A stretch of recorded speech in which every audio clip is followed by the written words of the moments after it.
People, they'd rather feed somebody else rather than the animals. That's how people think, unfortunately, but logically that's how they think, so you can't help that. I thought that was a very interesting point you brought forward when you said the animals went to the hills. So that meant there weren't that many tragedies with the animals then. No, there weren't that many tragedies at all.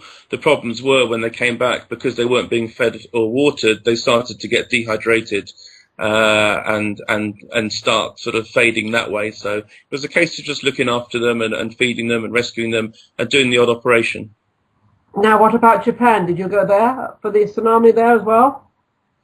I was down to go, but I couldn't at the last minute because I had a family commitment, unfortunately. But I was down to go with a fantastic charity as well. But yeah, sometimes I just wish I could be everywhere. You can't be everywhere, can you? No, I know. Have you tried to sort of get a team together of not just being used, so you can get people to volunteer and maybe travel and take care of a job that you can't be at all places? I think my main campaigns are home-based, puppy farming, puppy mills,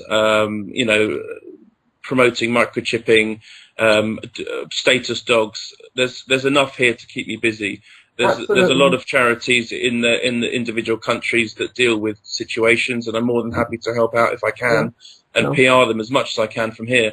But there's so much work to be done in this so-called animal-loving country that really needs intense work. As well as being a vet in the daytime, my hobby is basically trying to sort out the problems in this country, which sounds very egotistical, but it's not.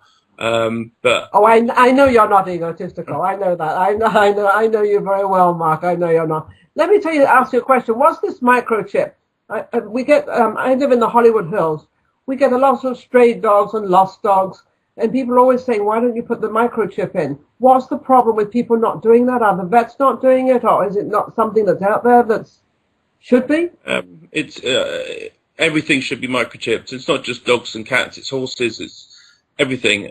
Basically, I'll give you a situation when I worked in my emergency room and a dog would come in that had been hit by a car. You run the scanner over its back, and a little number comes up, unique number. You ring a helpline, 24-hour helpline, and it tells you exactly who owns that dog. You ring them up. Your dog's been hit by a car. They come down, they pick the dog up, or they pay for its treatment or whatever. Okay.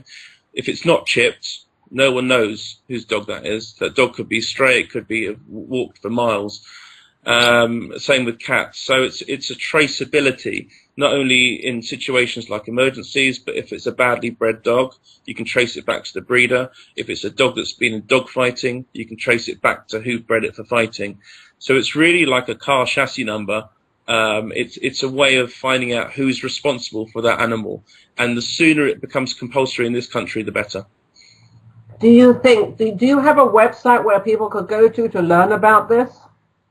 I've got a website which is my own personal one, markthevet.com, M-A-R-C. Okay. Yeah, and it's got all the information on there and links and all the rest of it. But any site will have microchipping information. This is actually saving the dog.